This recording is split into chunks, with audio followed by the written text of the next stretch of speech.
sabi niya, nabela na yun. Ay para sa isa na lang, naghahanap na tunay na pagmamahal. At kadalasan, kapag nahanap na niya ang tunay na pag-ibig, dapat kinisito rin. Bakit naman ang kwento na yan? Malungkot? Parang hindi naman. Kasi, nagmahal ka na.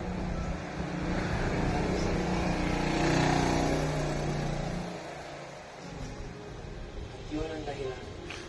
Bakit ang beses lang ito puso naman. Dahil sa ikat ng pagkakataon, buhay na niya.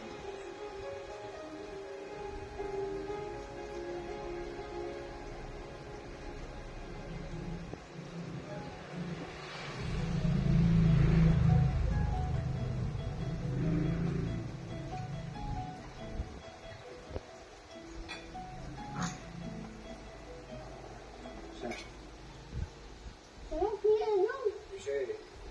Tapos talaga ang gusto mo, Kuya Elong.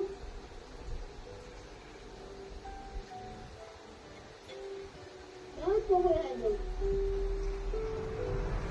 Nalala ko ng kasi ng nanay ko.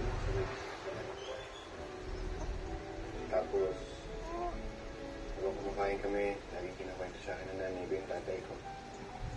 Alam mo kasi, bata pa lang ako simula nung nawala yung tatay ko.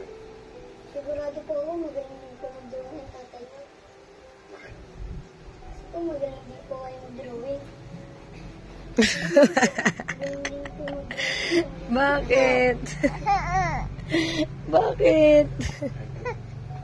Ayaw kang pansinin ng daddy mo. Ha? Kuya Elong. Ayaw kang pansinin. Kanina pang ginigising. Ayun, gising na si daddy. Ramdam mo? Ginigising. Ginigising ko.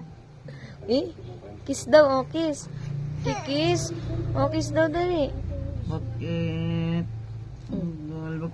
Kikis. Oh, sus. Ay. Wala ka dyan. Ay. Ba't yan?